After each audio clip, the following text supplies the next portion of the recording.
See it if it would last me till I get home. Oh.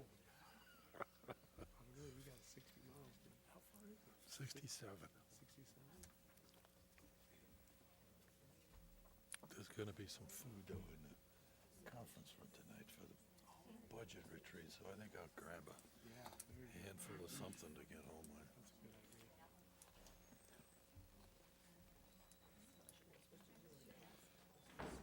I wish all these people had spoken up when we went through the ordinance process.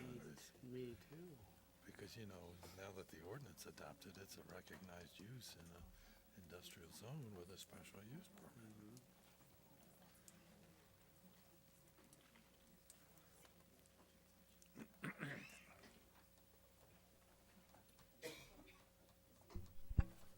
It's 6 o'clock. We'll stand for the Pledge of Allegiance. I pledge allegiance to the flag of the United States of America and to the republic for which it stands, one nation, under God, indivisible, with liberty and justice for all. And everybody turn your microphones on and bring them close to you and turn your cell phones off, and we'll have roll call. Mayor Schoenberger. Here. Counselor Anderson. Here. Counselor Bain. Here. Counselor Baker. Here. Counselor Becker. Here. Counselor Dykes. Here. Everybody has a copy of the minutes of the regular meeting of October 23rd. Are there any corrections? Hearing none, they stand approved as submitted. Visitors and delegations. Anybody here that's not for the Mastrodon produce but wants to talk, now would be the time. Otherwise, it's all during the public hearing. All right, moving on then to management. Public hearing continued from March 23rd. The special use permit requested by Mastronardi Produce USA for temporary workforce housing in an industrial zone located at 1500 South Clayton Street. I will open the public hearing and we'll have a staff report from Monty. Okay, this is a continuation from the last council meeting, and so at the last council meeting, we went over the application and all the information that was submitted to the city to be presented for the city council. And a short description is that it's an application from Mastronardi Produce USA Inc., and they submitted a special use permit for a temporary workforce housing for up to 70 temporary workers in an industrial zone. The subject property, also known as Brushco Farms, is located on the south side of Brush, adjacent to the power generation plant. Has an address of 1500 South Clayton Street, Brush, Colorado. At the last meeting, there was quite a bit of information that the city council had received from all the different plots and the layouts, information from the city staff in regards to some conditions that, if you did choose to approve it, that we thought would be good conditions to have included into the special use permit. The city council had quite a bit of discussion. They also reviewed a letter from Mastronardi, and which essentially said they agreed to pretty much all of those terms, the 24 terms that were discussed or conditions that were discussed. And at that meeting, the city council, there was a motion to approve the special use permit, but there was not a second, so it died for that. And then there was a motion from city council to continue this public meeting, so that's where we're at today. From the city staff, the only additional information that we received to date is a memo from Mastronardi, and that was included in your packet. And so if all of the council members have had a chance to review that, that is the only new information that we bring forward to you today. Thank you. Now the applicant will give a presentation. And is the microphone on? And make sure that that's on and pointed at you. Here we go. Hi, my name is Sheila Stack. I'm with the law firm of Riley Carlock and Applewhite, 1700 Lincoln Street, Denver 80203, and I represent Mastronardi and Brushco Farms. We appreciate you taking the time again to meet with us and to have us discuss the supplemental information that we provided to you. We appreciate the council's time and questions and also the public's input and concerns regarding the temporary housing special use permit that Masternardi is seeking. What I'd like to do tonight is to pick up from where we were at the last council meeting. I went through the meeting minutes and took the time to, in light of the memo that I had sent on the questions on the noise study and specific questions on the H-2A visa, I wanted to take the time to go through each individual question that we got from council and from public. So the first question that I heard was, are the workers provided health insurance benefits? I wanted to give a little bit more background on this. In 2015, Masternardi utilized 2 staffing agencies, Elwood Staffing, and we used the Secretary of State Temporary Housing Division, or Temporary Employment Division. In 2016, we used Elwood Staffing and then added People Ready and also the Secretary of State. In 2017, we used Advanced Servicing, Elwood, and Secretary of State, and People Ready. These agencies, after going through the screening process for local employment, they have offered full comprehensive health benefits. For example, Elwood Staffing, after the employees go through the screening process and they are employed with Brushco Farms, Elwood Staffing provides all the essential coverage: vision, dental, full medical, prescription. The benefit plans are fully portable, meaning that if the employee or dependents leave Masternardi or leave Brushco Farms, their insurance carries over in coverage until they're employed again.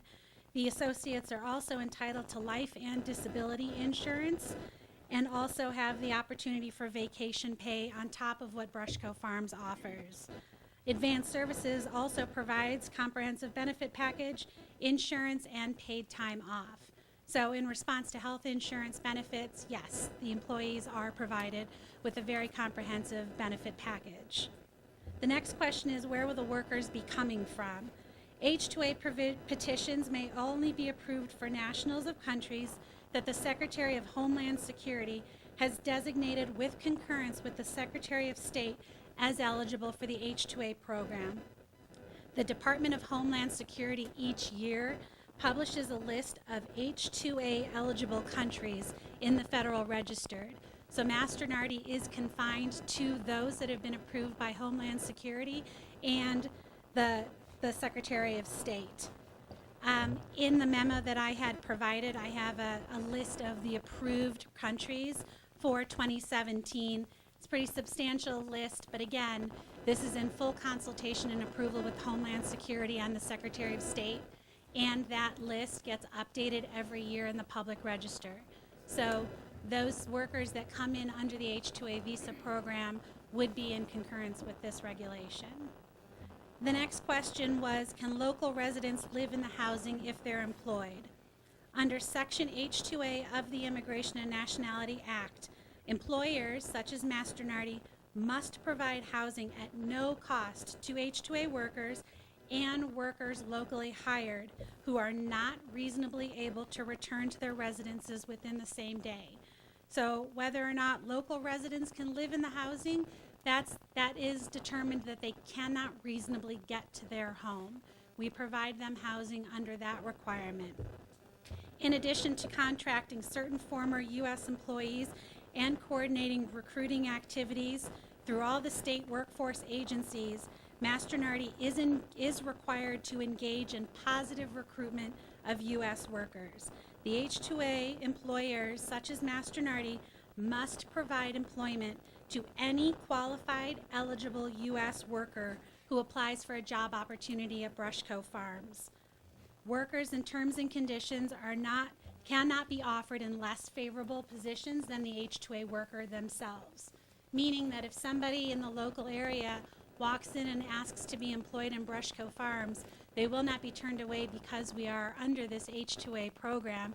They are given just as much of an actual offering that the other H-2A workers are. And in fact, under the federal regulation, we are required to offer it to U.S. workers first. Will there be children in the units? Absolutely not. Under Section H-2A of the Immigration and Nationality Act, Mastronardi is not responsible for travel or housing of any family members. In fact, spouse and unmarried children of an H-2A worker must seek an H-4 visa on their own and independent. They must be solely responsible for applying directly to the U.S. consulate. Mastronardi is not able to house children and family. If there are two spouses that are hired by Mastronardi under this program, and then we will give them private quarters. Other than that, there are no children and no dependent spouses. So one of the bigger questions was concerns about the noise aspects and the study that we used from prior years. In the packet that you received, we received an updated letter from Thomas Lloyd. He was the senior consultant with Associates in Acoustics that provided us the letter in 2001.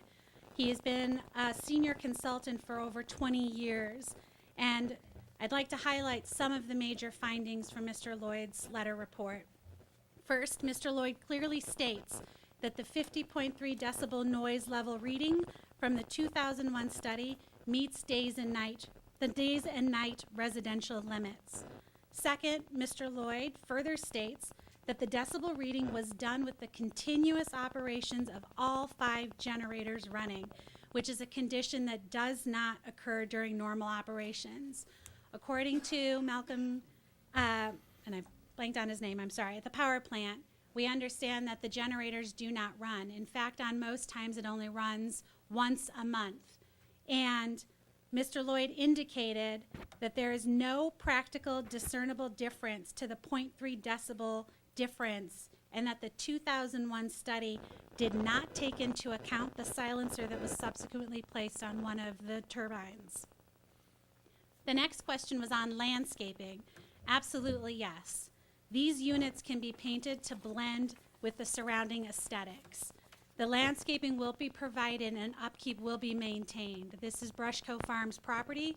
We do not accept trash. We will not accept it to degrade the area surrounding. And we understand that Brush wants to keep its city clean. And we appreciate that and we acknowledge it. There was questions about still unsure why we can't get local workers. And I'd like to highlight, in 2006, Mastronardi paired with Western Sugar to hire laid-off workers, as our seasons are opposite. We held several job fairs on site at Western Sugar and our facility, and only one person was hired. The person left after 1 week. In 2016, we also worked with the Morgan Community College on a job fair to get some interest from student population. We provided a tour of the greenhouse to interested faculty and students.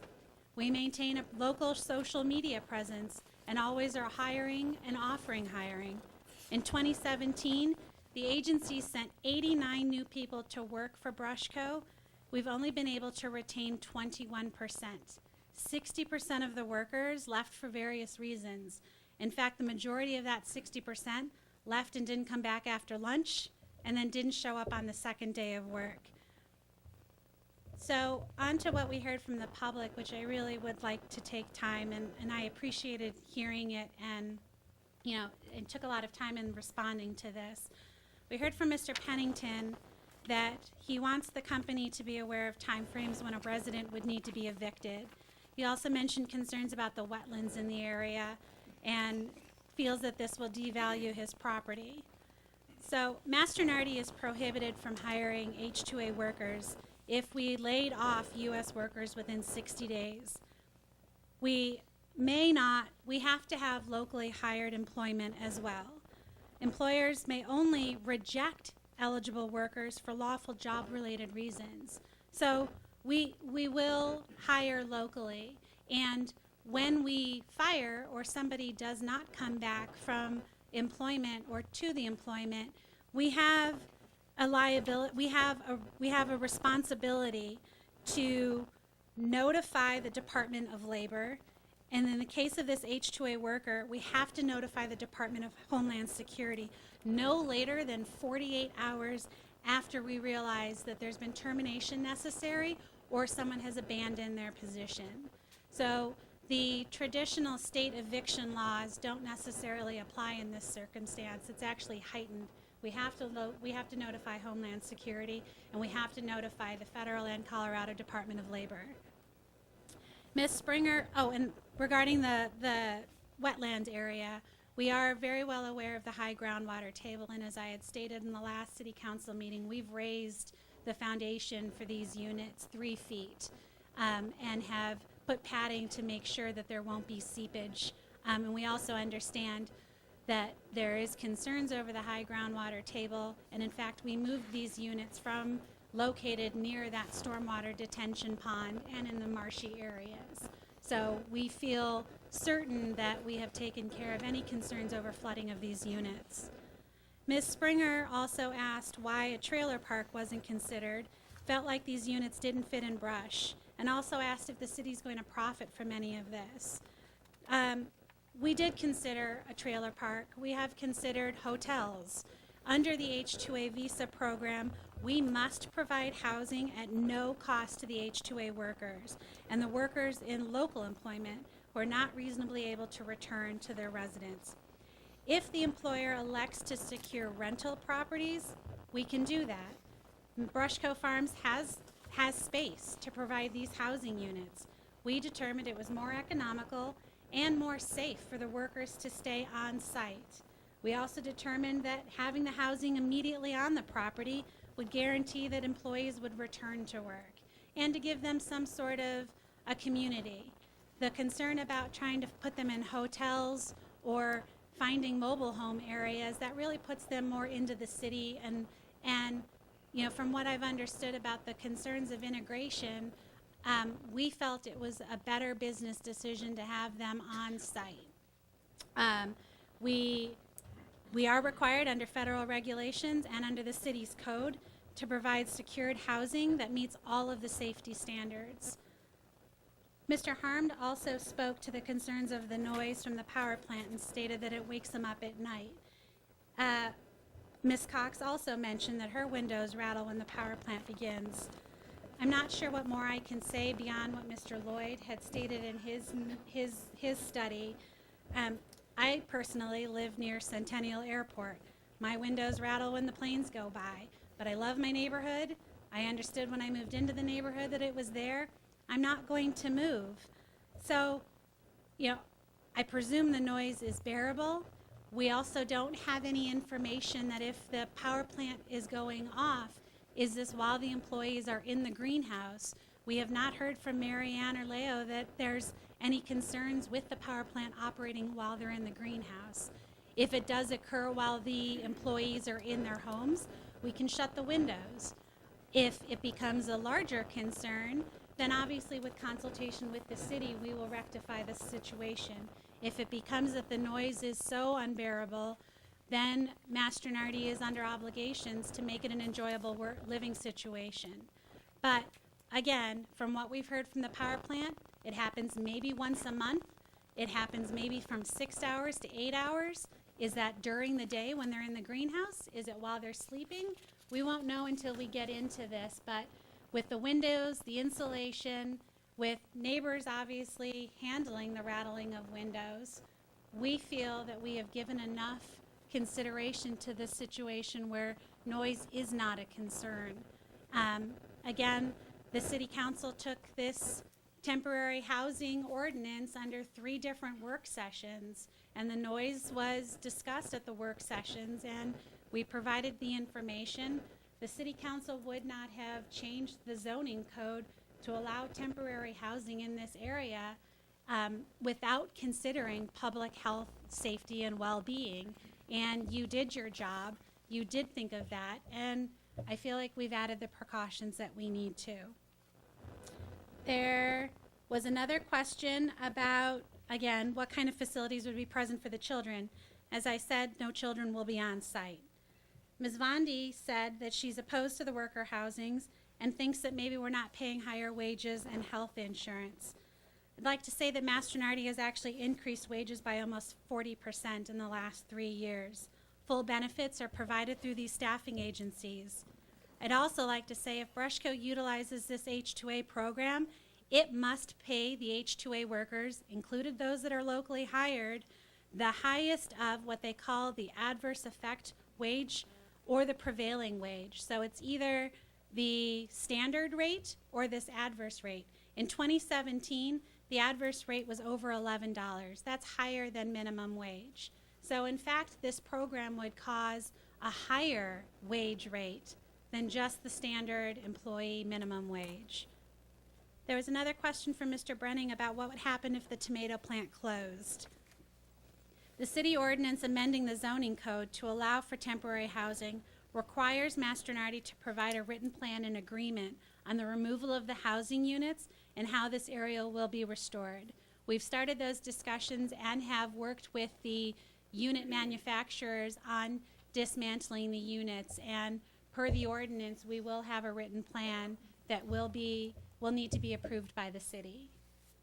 Mr. Miller also spoke against a proposal he prefers American workers.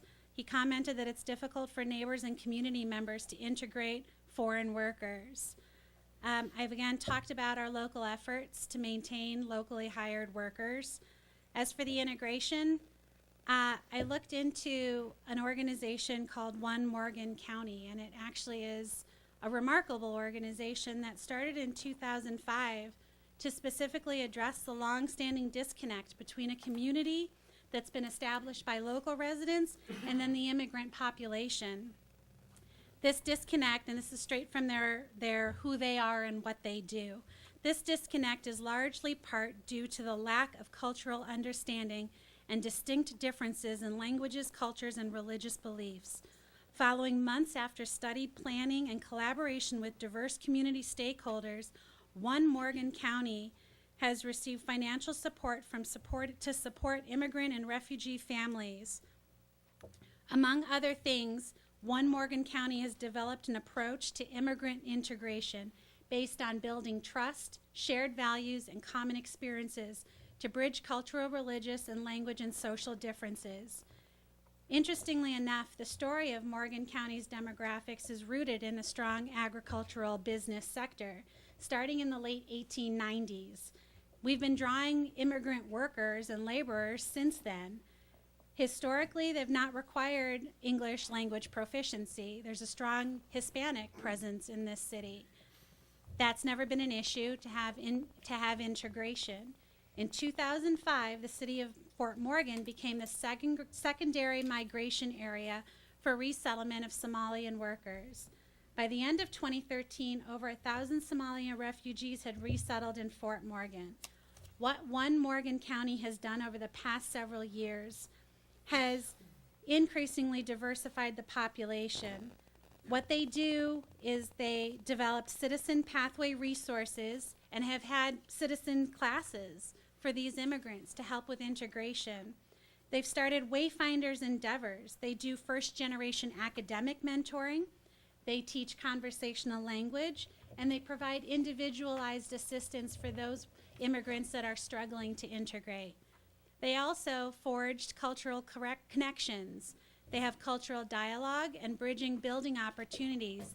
They provide community safety through education sessions, and they also have provided immersion programs. And they've had intercultural communication trainings just so the community can actually bond and this gap can be filled. The other question that we received from Mr. Pennington was the project doesn't follow zoning boundaries and asked for the definition of temporary workforce housing. And again, I would direct him to the ordinance that was passed by the city of Brush. The housing units will comply with the zoning boundaries and the land use code that you recently passed and which was approved unanimously. And the definition of temporary housing is found there. And finally, there was a question about allowing residents in industrial zone. Again, the ordinance that was passed has changed this to a residential area to allow for the temporary housing. We believe through Mr. Lloyd's updated letter report that the power plant will meet the noise that will come from the power plant will still meet the residential standards, and we will comply with all of the requirements that are in the ordinance and anything that this council decides to add that's necessary for approval. So we appreciate your time, and we ask that you move to approve the special use permit requested by Mastronardi for this temporary housing unit, and I'm open for any questions. how many, you talked a little bit about the local workers. One of the things council was told a long time ago, local workers would be given the opportunity to have that same free housing that the foreign workers will enjoy. Now you're telling us that that is dependent on them not being reasonably able to return home at night. How many workers does Mastronardi have now that would not be able to return home at night? And what does that condition mean? I'm assuming it's a distance. It's a distance. Yes, Counselor Bain, that's a great question. I don't know the current employees that are requiring housing. My assumption would be those workers that are still employed there have been able to get back and forth to their homes. The requirement actually comes under the federal regulation, and I'm sorry if you were under the impression of something differently, that we've changed our mind on something. Locally hired means if they can't reasonably get to their homes. I just And- think we weren't given that level Oh, of sure. detail Yes. on that. And we've realized, and I apologize, we should have given a lot more information. We were more concerned with meeting the city's ordinance and the standards herein. Right. I probably should have given you a lot more background on the H-2A program. See, and I un- think under- Mastronardi's had said recently they tried to bus workers in from Greeley, and that didn't work out. So my assumption is that all of their workers now would not be able to enjoy that free housing that the foreign workers would enjoy, because they live in the community. They're gonna travel home. They're going to travel, right, those that live in the community will travel home, and we have tried extensively to bus and bring in other workers, and they just don't show up the next day. But I guess to that, Stan, we still then, we benefit from this, right? When we open it up to locally hired and we have housing available, then we do, under this regulation, we are required to open it up first to U.S. workers. So if we're able to, by these housing units, maintain Greeley, Fort Morgan, or Weldon, or wherever, Wiggins, if we can maintain those workers, then great. We've figured out the solution on why we have such high turnover. Through the H-2A program, when they're done working, do they have to go back where they came from? Yes, yep, So they can't stay? no. If they do stay, it would have to be under our visa and an extension of their employment, but once we're done, they must return. Once- And yeah. we do have to notify Homeland Security. There is a contract that must be in their language that we execute with them, that they understand that it's seasonal working, the terms of the arrangement, and it must be sent to Homeland Security and the Secretary of State. And they leave? They do.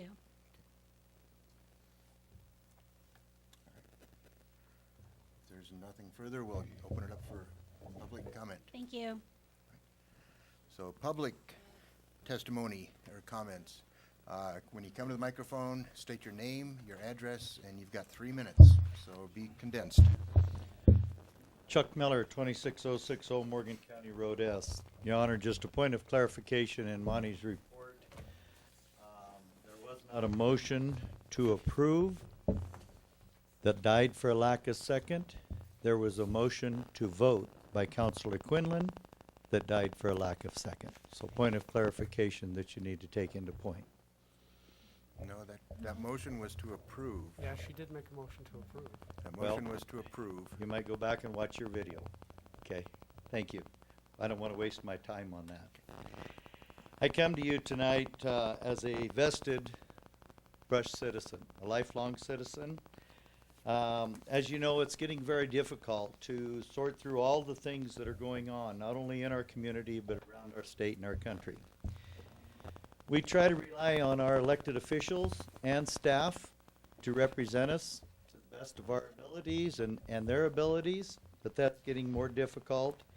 And we are also very concerned not only about our futures, but our children and grandchildren's future.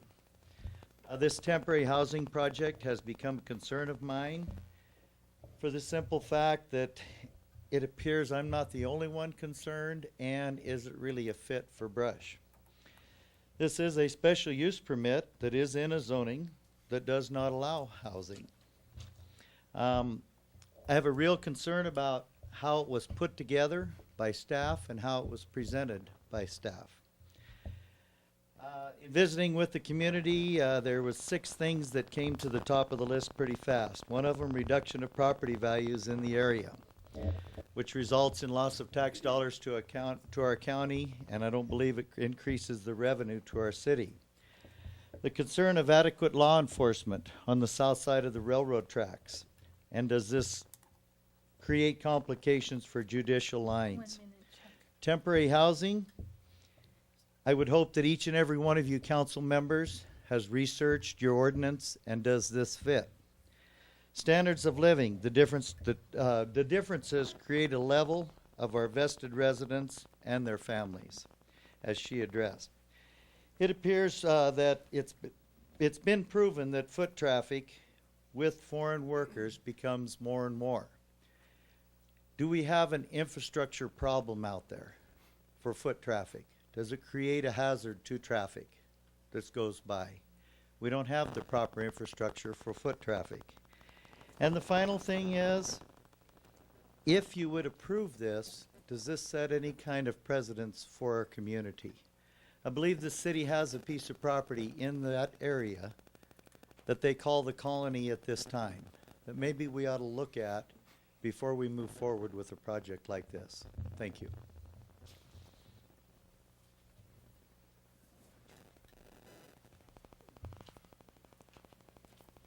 Good evening.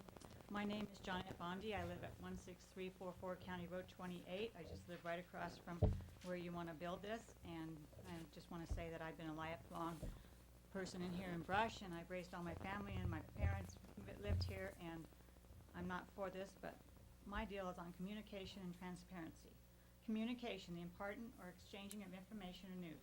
Divulgence and disclosure. How do we receive it? How important is it? Who is it important to?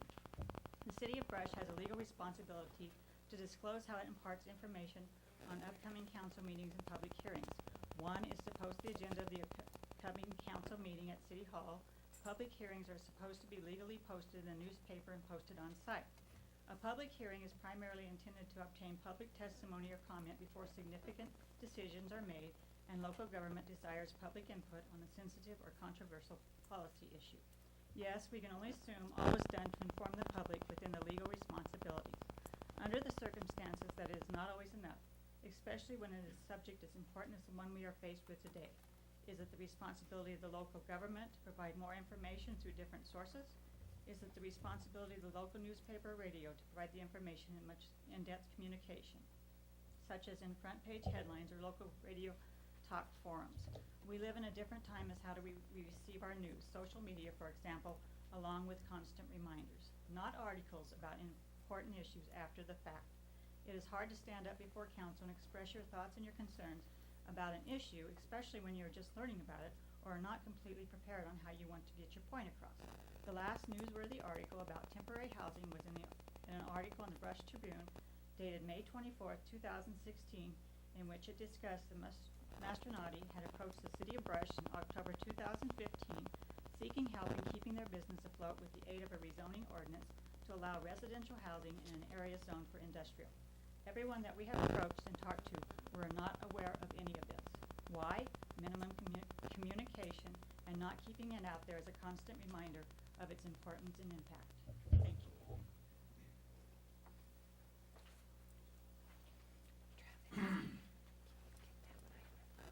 Yeah.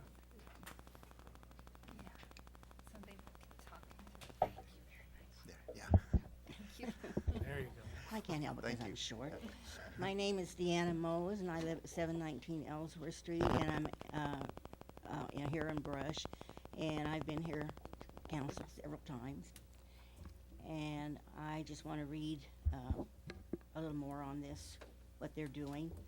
And this is just an observation from an article from the Brush Tribune dated October 20th, 2015, that speaks about how Assistant City Administrator detailed a trip she took to the ICMA conference in Seattle, where she said that she came back, quote, inspired that we could crank things up a notch and do a lot of exceptional things.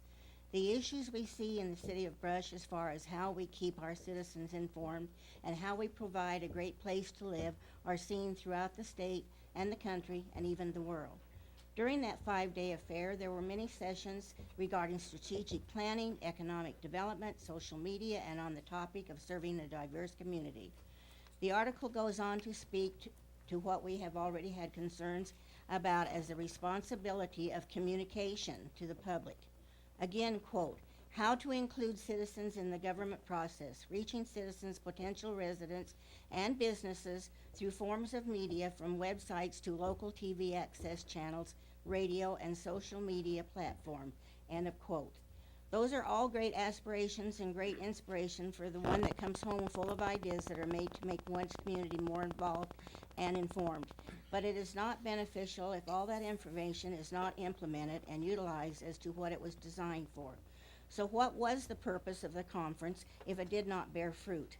This is not intended to be judgmental or critical, but it does merit questions about what happened to those ideas and ideals, which obviously could help in reaching out to your community, to which you serve, in matters that are of great concern, and to be able to draw from many resources to the betterment of resolving issues.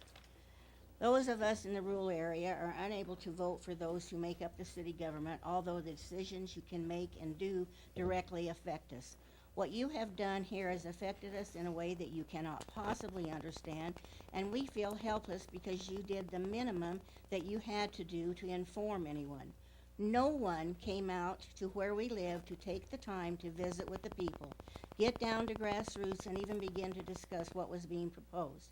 We shop in Brush, we own businesses in Brush, we own property in Brush, our kids go to school in Brush and contribute in so many other ways. We enjoy the lifestyle outside the city limits because that's where we choose to live. We chose to live in a non-residential area where we have wide open spaces and can have land and crops and animals, a lifestyle we could not have or enjoy in a residential environment. Then have the city determined to make a change in zoning and allow residential housing in an industrial environment makes no sense at all. Now that you have opened the door for special use permits, where is this going to go from here? Thank you. Good evening. Bob Pennington, 16415 Morgan County Road 28, Rush. Scoot the microphone up. Microphone? Maintaining and following all the guidelines and legal requirements outlined in Migrant and Farm Worker Housing Management Guide is a huge responsibility. One that can easily get out of control, be it mismanaged or the opportunity to let standards set by the program go unchecked for things to deteriorate quickly over time. One of the concerns that brings us to the opportunity to not conform to rules and regulations by this company is the June 27, 2011 notice of violation, cease and desist cleanup order delivered by the state of Colorado's Department of Public Health and Environment to Brush Cove Farms. In a nutshell, the company was charged with discharging a pollutant into state waters from a point of source without first having obtained a permit from the division. Basically, no person shall discharge into a ditch or man-made conveyance for evading the requirement to obtain a permit. The effluent being discharged into groundwater, Beaver Creek, and the South Platte River contained, among other things, dissolved solids, suspended solids, chemical oxygen demand, ammonia, silicone, fecal chloroform, arsenic, boron, copper, iron, nitrate, sulfate, and exhibits an acidic pH value.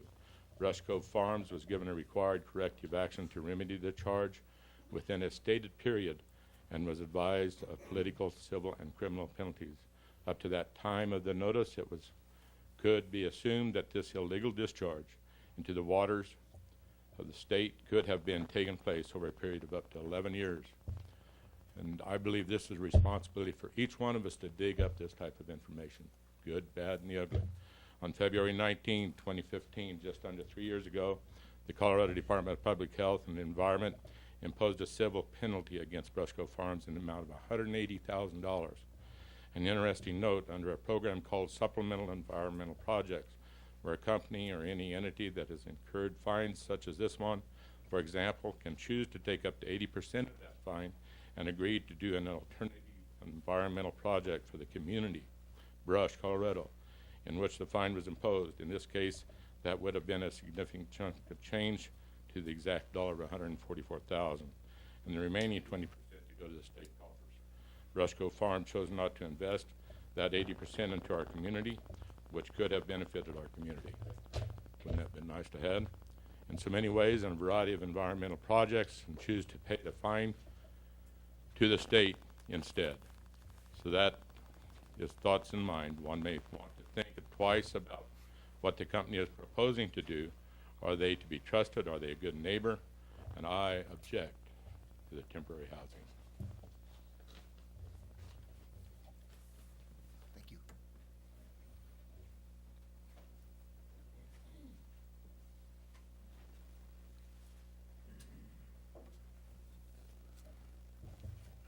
Good evening. My name is Richard Crum, 16781 County Road 28. On the evening of Monday, October 30th, 2017, a water sample was taken from the discharge pipe that runs east from the Brush Cove Farms and empties into the groundwater which goes into Beaver Creek. The sample was collected using the Colorado Department of Public Health and Environment Microbiology laboratory sample bottle and strict directions for collecting samples. The sample was then taken to CDPH laboratory within the allotted time frame allowed to be tested. Of the test taken, it was found that the discharge water contained a high level of fecal coliform. The acceptable level is 0. The level found in the sample was 1.0. Within roughly the last 17 months, there have been several other violations against Brush Cove Farms. On June 22nd, 2016, the Field Services section of Water Quality Control conducted an inspection of Brush Cove Farms and found violations with 2 sub-violations under each main violation for a total of 9 violations. On July 29, 2016, CDPH sent the violation letter to Brush Cove. Violation 1, failure to notify. Violation 2, monitoring violations. Violation 3, monitoring violations. Observation recommendations were a total of 5, with one recommendation having 9 sub-recommendations. On October 28, 2016, another violation letter was sent to Brush Cove Farms, violation of permit effluent limitations with written response within 14 days. On December 7, 2016, CDPH sent Brush Cove Farms another compliance advisory letter, unacceptable corrective action plan. Violation 1, monitoring violations with 2 sub-violations, and violation 2, monitoring violations with 11 sub-violations. Brush Cove finally corrected and answered the CDPH violation letters on March 21st, 2017 from the June 22nd, 2016 inspection. Why have I told you, the city of Brush, these facts? It is very simple. Brush Cove Farms obviously doesn't care about rules, regulations, and violating law, or they would not have waited so long to correct their blatant violations. We have provided information of complaints against Mastronardi Produce in Coldwater, Michigan for attempting to misuse guest worker program. There is also a federal class action suit filed in Michigan, OSHA's department, citing worker abuses in their greenhouses in Livonia, Michigan. There's a common theme in Mastronardi companies saying they are unable to hire U.S. workers and need to bring workers in on the visa program, stating they have labor shortages and that their greenhouses will not be able to succeed if not allowed to seek employees elsewhere. So questions do arise as to what their intentions and motives are, which Brush, Colorado does not need to be a part. Thank you. Can't get it to stop. I have that problem Sorry. when I did mine too. It's kind of odd, yeah. Jeez, it's still going. Obviously, my phone doesn't work. Go ahead. Okay, my name is Diane Cox, and I live at 28217 County Road Q7, right east of the tomato factory. Speaking of the intent, the Brush Cove Farms at our last meeting has said, and when applying for this rezoning and special land use permit, and I quote, for not being able to retain workers without offering residence, not just for workers hired through the H-2A visa program, but for anyone else who might be in need or enticed to stay with on-site housing. Enticing and mostly retaining workers without offering residence has been an uphill battle. Granted, the work is demanding, but we see this as a secondary reason for wanting temporary housing for the workers, especially when we've heard from others, and I know of 2 people specifically, that have called Brushco Farms wanting to apply for employment and been told that they are not hiring. So every day, 30 people go to and from work at the greenhouse. They come from wherever they live and reside. They don't need housing apparently. Some own their own homes probably, some rent. And in a newspaper article dated May 2016, it was stated that the greenhouse requires 73 workers to operate, 38 in the greenhouse, 38 in the pack house, and 5 in management. Yet when looking at the websites that profiles their official business, the number of employees it says it retains is approximately 30. So I have a question there. And Brushco Farms in their proposed plan admits that if housing is built, it requires only 30 to 35 workers. My question is, would living there be a condition of employment? That question was addressed at our last meeting, and we don't want to displace workers, they stated, who are already working there. But my question is, rules and conditions change according to how an employer wants to run their business, and could this possibly be what they have in mind, is ousting these other workers? So what kind of sense does it make to have housing for up to 70, which is the required amount under the H-2A program? If they're able to go in that direction, they would still be only able to house up to 35. And from what I've been able to find out with workers on the visa program, there's no workers' comp paid, no Social Security benefits paid, no payment into the Medicare program, no health benefits are provided. And I was glad to hear that health benefits are provided to the workers through that secondary source tonight. But their housing is supposed to be offered free. It makes us wonder then, if living in the provided housing would be a condition of employment for U.S. workers, would the housing be rent-free for U.S. workers? Would U.S. workers have to be required to submit a damage deposit? And will they be required to sign an agreement for terms of housing? Would USA workers and H-2A workers have to meet the same standards, or would there be a different set of standards there? Thank you. We got the same phone problem going again. Jeanette Corbin. I reside at 16200 County Road, 28.5, Brush, Colorado.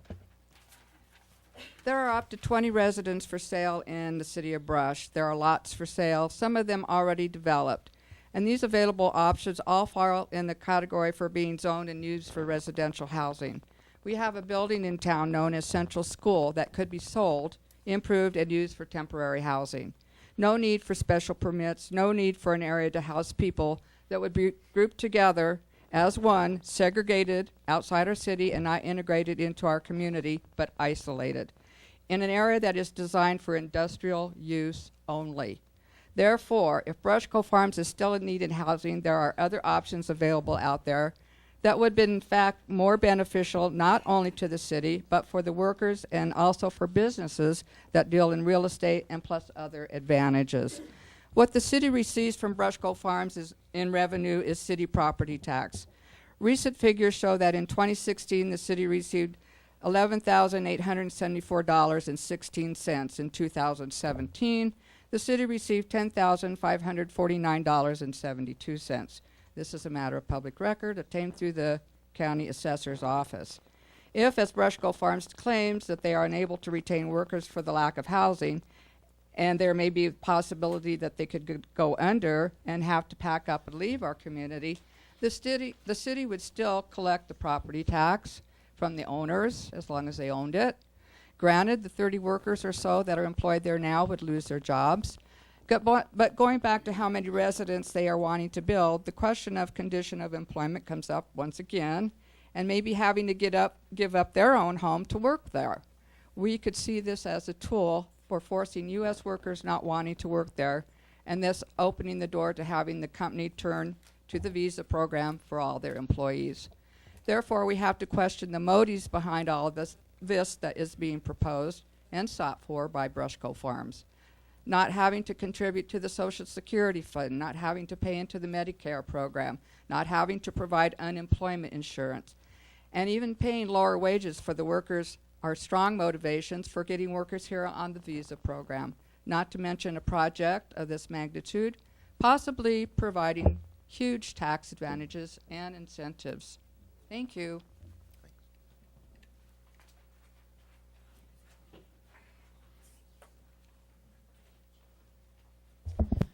Cassidy Hall, 15837 County Road 28 here in Brush.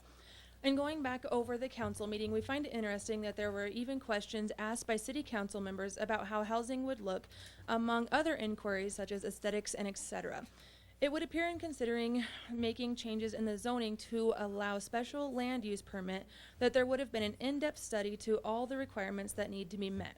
Requirements that are addressed in the Migrant Farm Worker Housing Management Guide and the Visa program. The pros and cons of such concept as temporary housing and how it would look in reality throughout the U.S. So one would assume there would have been no question as of to why the city might, or no questions as of to what the city might be getting themselves into, because they would have been well informed inside and out of the requirements of such a project as this. We realize a great amount of effort was put into negotiating conditions between the City of Brush and Brush Cove Farms, 24 to be exact, which Brush Cove Farms were more than willing to accept. But there are many more conditions and stipulations that are required in the housing guide that are not negotiable and must be met. The standards and requirements mandated by the State of Colorado, OSHA, Migrant and Seasonal Agricultural Protection Act, and not to mention the Visa program that is mandated by the federal government. Who is going to pay for all of this? If Masternardi produces, that would seem to indicate that there is money there. For what? Better pay, better working conditions, better benefits? Is this a government-financed endeavor? Just lots of questions to be answered. Thank you.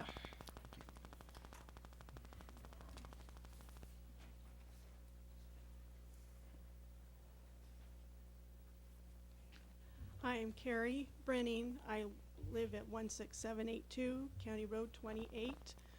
My residency is more or less right across from Cogen. Questions surrounding the location. In the housing guide, there are a few items that come up in the housing standard section that have cause for concern. Housing site. Housing shall not be subjected to or in proximity to conditions to create or are likely to create office odors, flies, noise, traffic, or any similar hazards, as in noise from the power plant. In our research, we have found information that would give cause to the level of the noise emitted from Cogen. It has been noted that the limit would be 50 dB at night and not over 55 dB during the day. VRCA does mandate sound levels not to exceed a day-night level of 55 dB at the nearest residential receptor. This is equivalent to producing 48.6 dB on the 24-hour basis. So it might stand to reason for the actual dB level to be consistent would be the 48.6 and not walking the fine line. Do you know where the decibel level is supposed to be measured? At the site or the first noise receptor? Sound emissions can be mitigated to comply regulatory limits. How much mitigation depends on the distance to the nearest property line and noise-sensitive receptor. Noise-sensitive receptors are generally residential areas, schools, hospitals, and parks. Also, housing sites shall be well drained and free of depressions in water, which water may stagnate, or so located as to prevent the entrance of ground and surface water. So how do we really know if this will solve the problem with just 3-foot layer of dirt? In 2015, our area had an enormous amount of rainfall, which caused the groundwater to rise several feet to the point of flooding. Flooding that also took in the site where the purpose temporary housing would be located. Some of us were using self-pumps to remove water from our basements. In some instances, it took 24/7 and weeks to keep pumping to control the water that it was coming in. Gallons of water had to be pumped out of many areas, including this one, and directed to the South Platte River.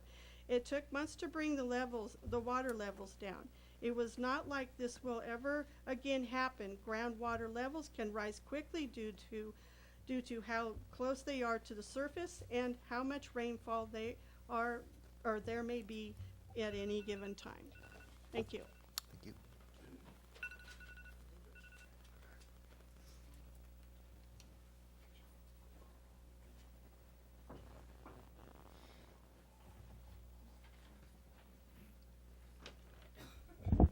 Glenn Harned, 28089 Road Q.7.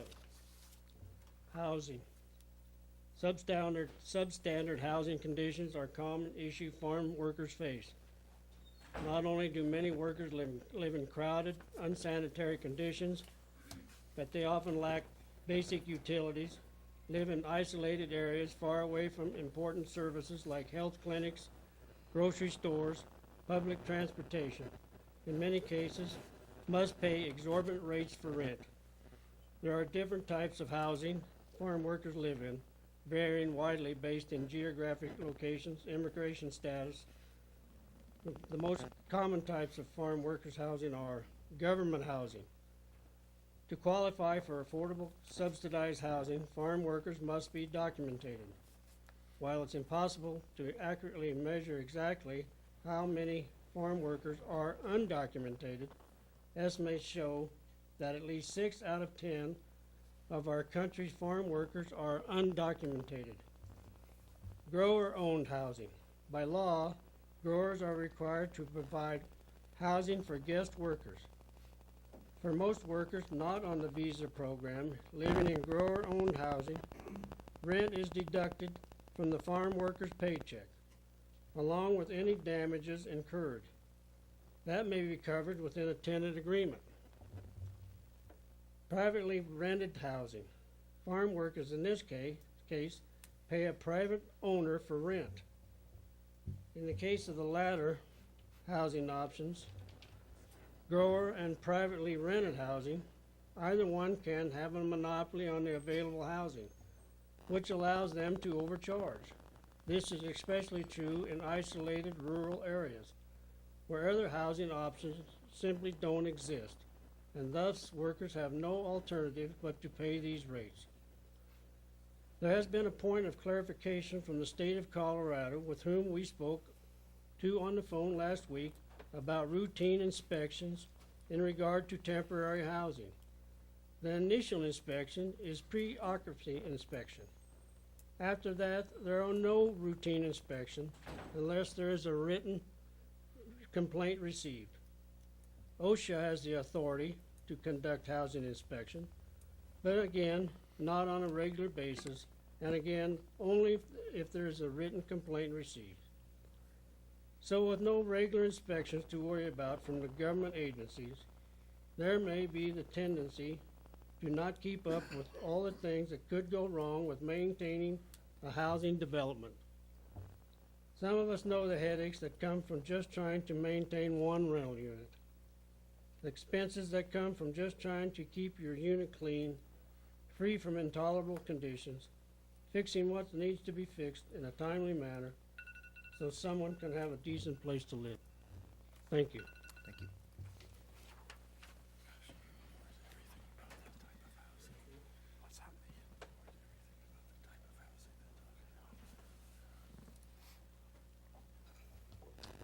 I'm Jill Queen. I live at 1 Ryan Way, Brush, Colorado, which is about a mile east of the tomato plant. And not only that, I grew up across the street from the tomato plant. Exploitation. Farm workers are involved in the planting and the cultivation and the harvesting of the greatest abundance of food known in this society. They bring in so much food to feed you and me and the whole country, and enough food to export to other places. The ironic thing, and the tragic thing, is that after they make this tremendous contribution, they don't have enough money or enough food for themselves. Unfortunately, this paradox in our food systems rings as true today as it did decades ago when Chavez spoke these words. The same farm workers who work hard to provide food to the country often struggle to make ends meet and provide food for themselves and their families. In fact, farm workers have the lowest annual family income of any U.S. wage and salary workers. So, our question to you, Would we as a city and a community be contributing to the possibility of further exploitation of the employee? No way to treat a guest. This report covers that many ways both U.S. farm workers and visa workers are exploited, some of which we have touched on previously. 1. Systematic violations of the rights of the worker. 2. Abuses to the recruitment of foreign workers are endemic. 3. The gimmicks used to deny employment to qualified U.S. workers are plentiful. 4. Wage theft. 5. Production standards.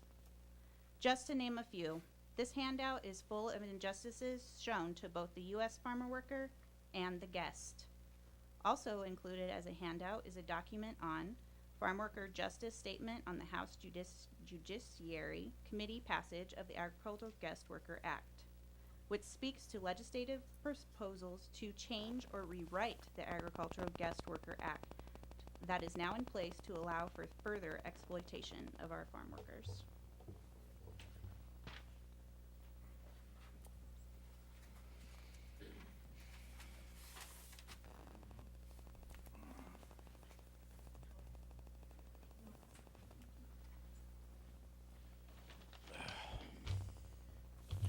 Dwayne Brenning, 16782 County Road 28, Brush. I live directly across the road from this power plant in Tomato House. Lived there all my life, including parents, grandparents, along with a lot of those people all sitting here. In our closure, I would like you to know that we have complied data, fact sheets, reports, newspapers, articles from which we have granted our information we have presented you. We would like you to thank you, each and every one of you, for your attention, and thank you again for opportunity to discuss this issue.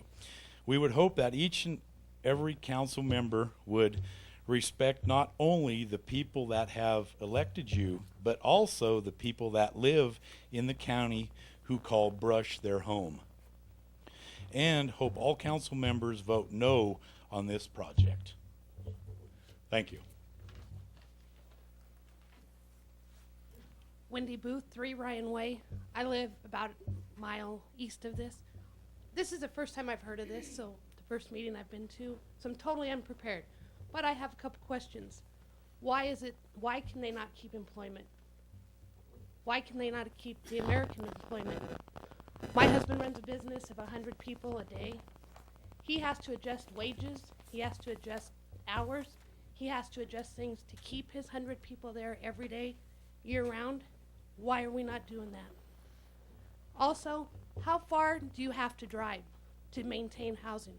My husband for 16 years has drove to Denver, 87 miles. My son now drives 60 miles every day to work from Wiggins. Every day. And I want to know how far the distance is to maintain these people. I also would like to know, if we let one business come in and do this, how many more are we going to let in? A few of you have asked my husband to bring his business out here. He can't keep employment out here, so he had to stay in Denver. We have no option. We have to stay in Denver to keep our business going. Why don't we live in Denver? Because we like this small town. I raised my kids here. My grandkids are being raised in Wiggins. And we like the community. Again, how many more companies are we going to let in to do this? When we were asked to bring a business out here, we weren't asked or told that we could bring special use housing in. We don't. So I would just like a couple questions answered. Thank you. I'd like to say something more. Okay. My grandson and his wife. State your name again. My name is Deanna Moles. My grandson and his wife moved down here to Brush in August, or the end of July actually, and he was looking for a job. And we called the Brush Co. To see if he could get on out there. And we were told flatly that they were not hiring at all. Didn't give me any explanation as to why they weren't, that they were full up, nothing. They just said, no, we are not hiring. Thank you.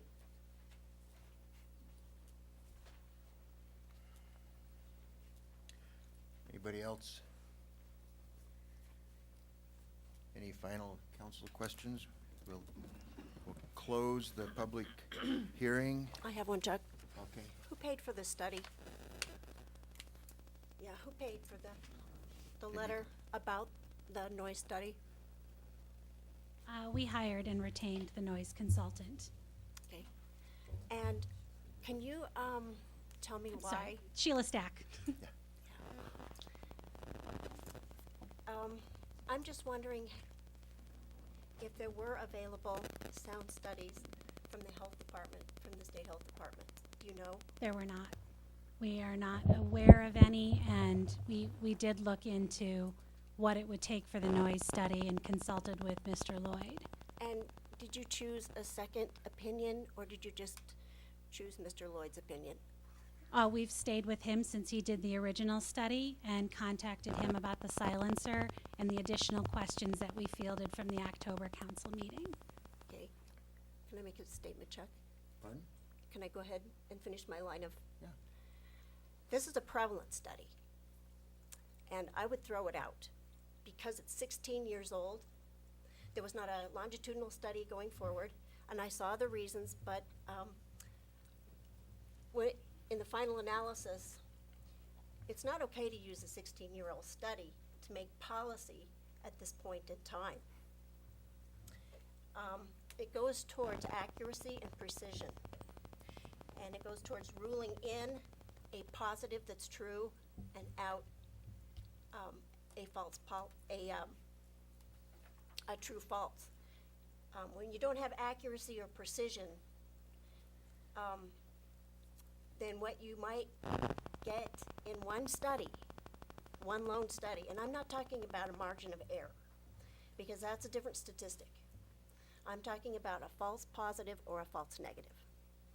So for these reasons, in a four-square design, I would throw it out. It's got bias built into it because you paid for it.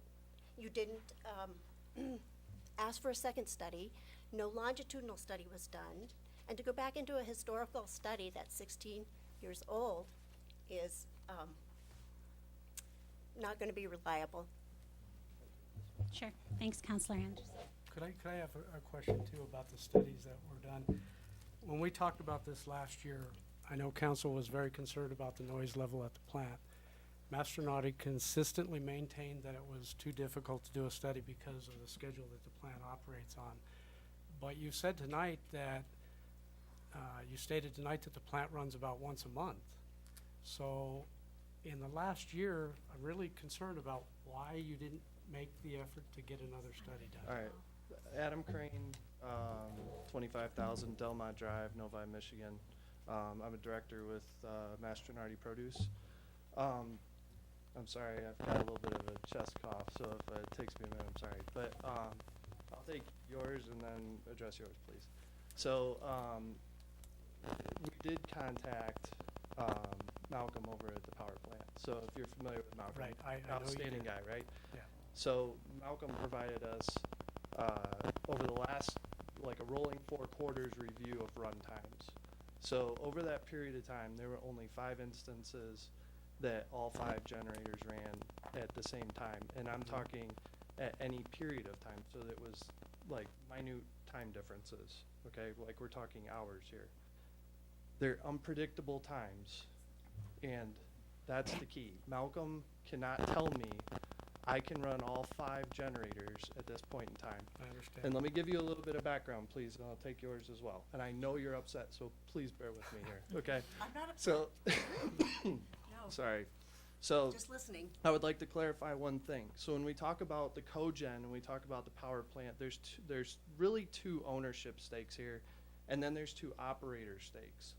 Okay, so the power plant was originally owned and built with the intent of providing resources for the greenhouse to operate.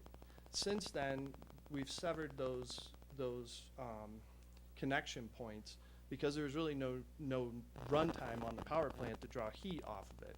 So we don't use their heat anymore. So what happened after that is the original ownership went and split the property. So they marketed it, they sold it. So Colorado Energy owns the there's 5 actual power plants there. The 3 to the south are owned by Colorado Energy and are operated, I believe, and dispatched by, I won't say that on the record because I'm not 100% sure, but they're owned and operated by Colorado Energy. They're maintained by Harut Energy, so Malcolm's group, okay? The other group, there's 2 more that are on the north end. Those facilities are actually owned and operated by a company by the name of Alta Gas. Alta Gas is a company out of Texas, okay? So there's 2 separate ownership stakes here, which means that they have 2 separate operating procedures. They have 2 separate economic measures that they have to hit before they run those. And so you have 2 different entities and then also 2 different grid companies calling in to tell them to turn those on. So when you really get down to the nuts and bolts of it, you have 4 entities that you have to bring together, and they all have to say yes at the same time to run all 5 generators. It is a nearly impossible task. Mr. Lloyd, simply all he did was say, there's no way that we're gonna get all 5 of those to run. Malcolm confirmed that there is no way for us to get all 5 of those to run. So unless we were extremely accurate, and I'm talking less than like 1/4 of 1% to get a sound study done, to predict when we could get a sound study done with all 5 running. It's less than 1% of a chance we could get it done. So you're saying all 5 will never run? All 5. Well, not per a schedule to get it. They're not on a schedule. When we say once a month, they have 5 different setups there. So out of those 5 different generators, they're all different sizes. They're all different needs. So if the market calls for 10 megawatts of power, let's say, then they may only turn 1 of those on. And so during the course of that month, if that generator costs them X to run and they're in the market, they can make money running it, they're going to run it. But what I'm saying is in Colorado, if you study the energy market in Colorado, you know, natural gas power in and of itself is not the cheapest power to produce. So those natural gas generators are not always in the market. Typically, you start with your coal power and then you work your way up from there with cost. What I'm looking for here is the worst case scenario study that's done recently. Okay. That we could rely on. Okay, so let me go to your point here. I want to address one thing. By no means did we pay off Mr. Lloyd. It's not the I just want insinuation. to say I don't appreciate that because we're trying to be open here. So Mr. Lloyd and I had a lot of conversation with him about the study, and he had similar concerns with regard to the age of the study. But when it came down to the relevance of the study, when it comes to what we're talking about today, which is the actual placement of the units and the safety of the people living in them, Mr. Lloyd, who is a senior representative with an engineering firm, so licensed and insured. So I don't know, I mean, he's legitimately Why isn't he here insured. tonight to tell us that himself? Well, he provided Well, a signed letter. Yes, So, but we have questions that can't be answered necessarily by looking at a signed letter. well, I don't understand, what question would you have that isn't part of the letter? I asked you. What's and I that? asked you. Okay. First of all, let me back up and just say that I hold a master's degree in public health. So for me to ask a source of bias who's paying for the study or the letter documenting a earlier study, that's a relevant question. Well, I would say this though, and you know, anytime you hire services, you know, for a development, you know, a company takes that onus on. We don't ask the city to go out and pay for a study. The city didn't approach us about doing such a thing. We had data that was available to us that it was engineered, it was stamped and approved. And it was done actually and paid for by the power plant. This study that was done by the power plant and paid for by the power plant. So we did not pay for that. Mr. Lloyd is not an employee of Mastronardi. Mr. Lloyd is not being compensated for doing a study. Mr. Lloyd is giving an opinion, an engineered opinion on his study that he provided for the power plant. And you paid for the letter that he provided for us tonight, is that correct? Is that what you're Well, saying? anytime you hire someone for services, you have to pay a wage. But that's not a bias. The bias would be if I paid him to provide a written study that he didn't do. In your opinion, that's not a bias. I hold a master's degree in public health. That's the very first thing we ask. Who funded the study? And who's writing this letter I guess about I the would say study? that would be unethical that he has an engineering license. It's not If that I it's would- I ethical mean, or we're not. very careful with what we do I would never feed an engineer the opinion that I am looking for. You've never heard of the tobacco industry in public health? I mean, I It guess happens all the time. So it Not is our standard. it is a genuine question. I completely agree, but it's just not our standards. And I would not be a part of anything. We were discussing it with Mr. Lloyd. Thank you. I think you've answered the Yeah. question. Thank you. Are there other questions? I Yeah. would like to take a minute, though, to talk about the discharge permit, because that is actually why I was retained by Brushco Farms.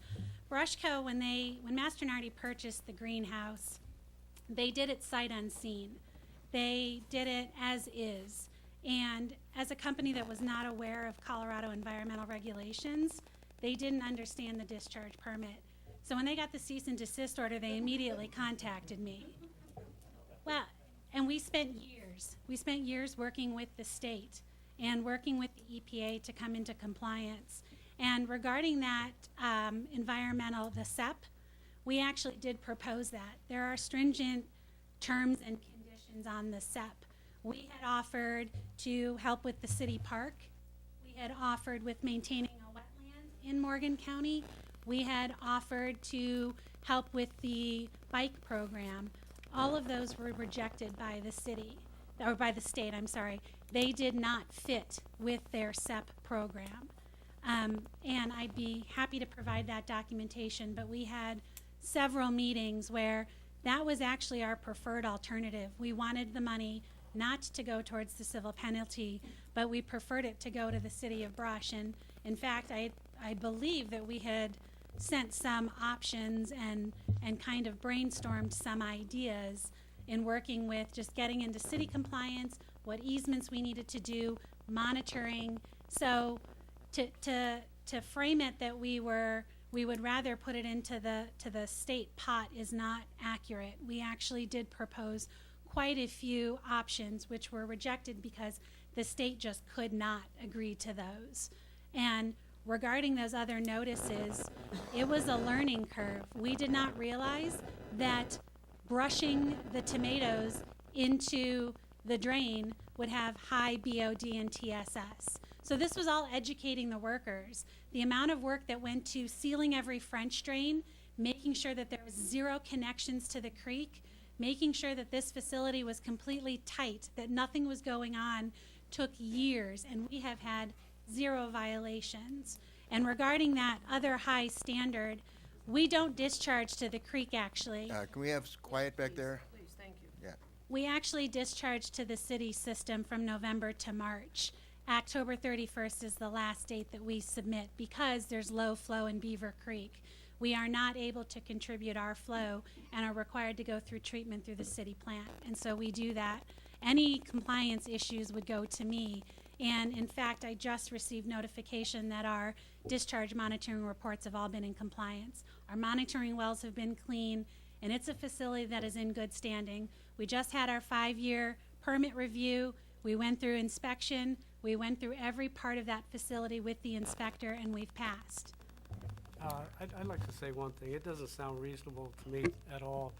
Mastronardi's is in 6 different states, and to say that it was a learning curve for this particular plant when you have them in 6 different states doesn't sound reasonable to me. They actually don't have discharge permits, though, through Michigan. Ours are very different. Our Colorado regulatory system for water quality is very different, and they should have, and they should have done their environmental due diligence. And I'll tell you, they looked at 2 other sites to expand here, and they hired us immediately to do due diligence on what they needed to.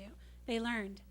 Colorado's standards are incredibly high, and to teach them about tributaries from Beaver Creek, they thought the stormwater detention pond was fine. They didn't realize it. We cleaned it up. We don't discharge to that creek. Beaver Creek is clear. We monitor right at the confluence of the South Platte River on an annual basis. It's not just when we're discharging. We submit monitoring reports year-round. I understand it was taken care of, but it took a long time for the It was company this. to It take was with care the of. state.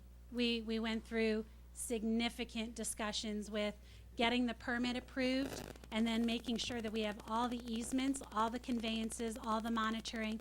It took several years, and during that entire time, we were actually required to provide monthly progress reports to the state. And so I did personally, every month, what we were doing, our monitoring, our quality reports, and our sampling every month while we did it until they said, okay, we're okay now. Thank you. Thank you. Does council have any other questions? Okay, is there a motion? I'll make a motion to deny the special use permit requested by Mastronardi Produce. Second. Motion and a second. Okay, we have a motion.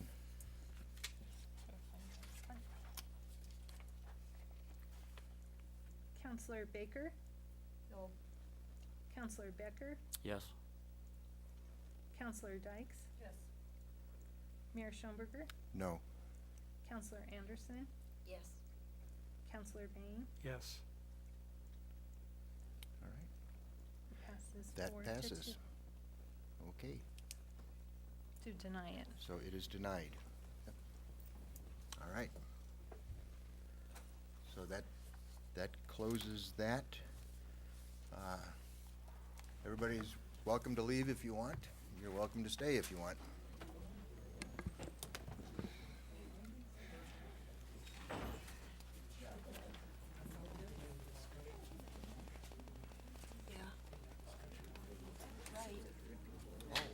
Thank you so much. We appreciate it. You should have.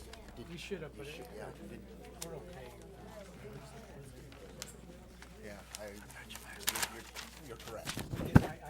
So, yeah, you should have brought it up. Yeah, Could've- I yeah. should have. Yeah. I was waiting for you to do it, Chuck. Yeah, I'm sorry. Yeah. Thank you. It wasn't on my little cheat sheet. It's okay. So I We're all skipped it. Yeah. Okay. We'll know quickly because there's a 30-day deadline to got vote. something here. I think making a code change for people living in an industrial zone. All right, moving on. Well, especially, of course, that one, that application is the zoning specific. We'll move on to number 5B, Mill Street Final Settlement. Yeah. All right, Joanne, you've got that. Yes.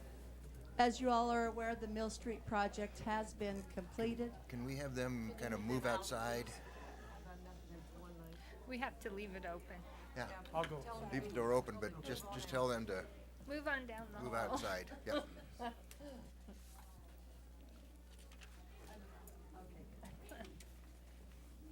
As you all may be aware, the Mill Street project has been completed. I think there's a little bit of painting that they have to redo.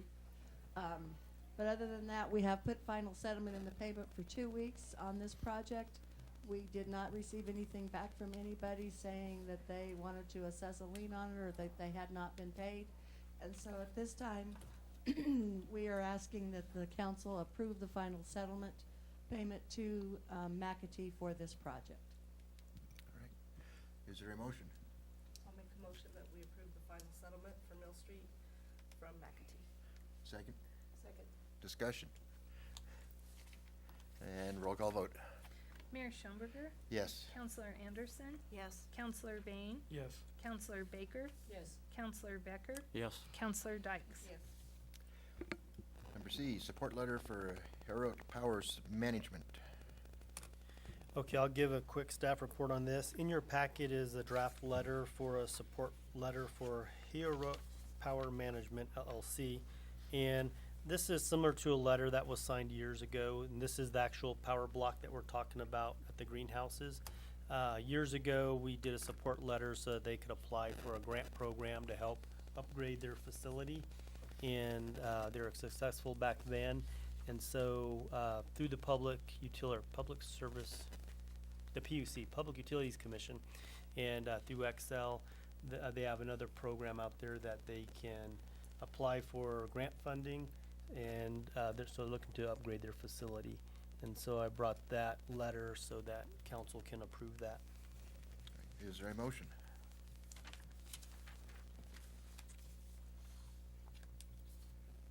I'll make a motion to approve the support letter. Okay. And a second? Second. Motion and a second. Discussion? And roll call vote. Counselor Anderson, Yes. Counselor Bain, Yes. Counselor Baker, Yes. Counselor Becker, Yes. Counselor Dykes, Yes. Mayor Schomburger. Yes. And finance? I move that we approve disbursements and payroll from October 23rd through November 13th, 2017, totaling $496,509.58. Second. Second. Discussion? Roll call vote. Counselor Bain, Yes. Counselor Baker, Yes. Counselor Becker, Yes. Counselor Dykes, Yes. Mayor Schomburger, Yes. Counselor Anderson. Yes. Staff reports. Finance. Joanne. I have one item to report on this evening. Back in June, I had applied through the state of Colorado for a trash rebate. We've done this for the last 3 or 4 years. Just wanted to make council aware that we did get that trash rebate from the state of Colorado for $1,881.57. Thank you. And the police. Travis. Well, being that nobody's following me, I guess I got a couple minutes to You take. got time. As you all know, a couple years ago, Brush Police Department lost its training funding from the post because we didn't maintain it over 24 hours. So today I had a data pull, and currently with the agency we set at 1,425 training hours for 2017, which averages 129.5 hours per officer. So we're well above the mark there. So we're going to continue to do that. We're looking at doing our own Citizens Police Academy. In fact, tonight some of the brush officers are down. They're doing graduation for the one in Fort Morgan. We participated in that this year. And I was hoping to make it down there, but obviously I'm not going to make it. So it started at 7. Let's see, we are participating in the National Guard mock incident. It's going to be held in April. It's going to be a huge endeavor. Luckily, we're not hosting it. Somebody else is. So we're just going to play our part. And additionally, I want to let you know that I rock a yellow Lions vest. So this week we got to present the middle school students with their monthly awards from 6th, 7th, and 8th for their accomplishments. And by presenting those awards, I can tell you we got some great students in this community. It was just really neat. But I do look good in that yellow vest. It's a great vest. Yeah. It's a great vest. Dusty Quick got a citizen's compliment for his compassion and caring approach with a family that was in need. So kudos to Dusty Quick for being a community-oriented officer. And I think that's it. Anybody else have anything they want to say? Okay. I have something. I had an accident last night at my house, and I was alone, and I choked. And I headed out the door to drive myself, and somebody was out on patrol, and it was Ross. And Ross picked me up and took me to the hospital. And I'm here today and upright and breathing. So, yeah, I would like to tell you as his supervisor that I'm very appreciative of Ross today. Thank you. I also want to thank Officer Brown.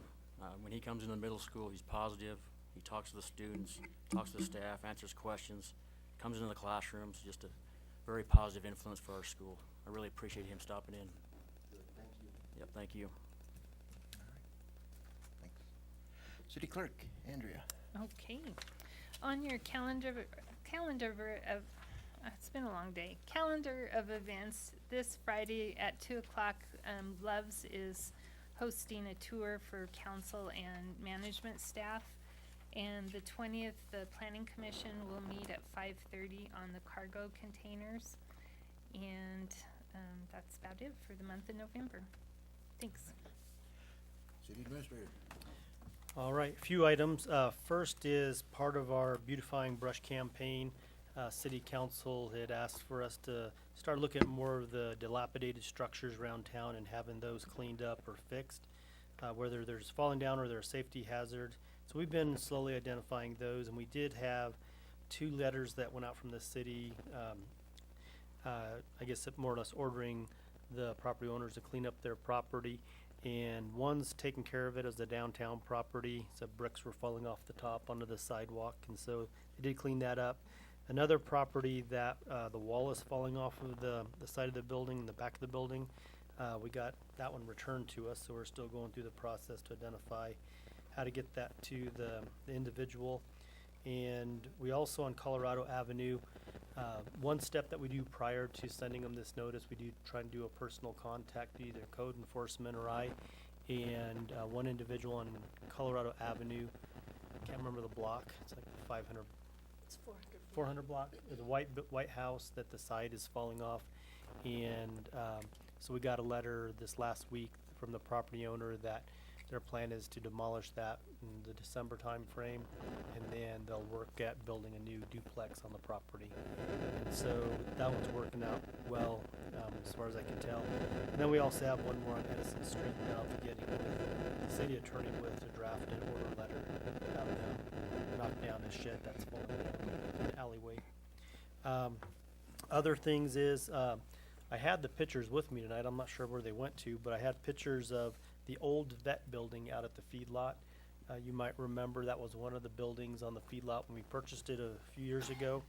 And we did work a deal out with a rentor of our city airport hangar where they needed a place to run their business out of, but they were willing to give us the money up front so we could fix up the old vet building.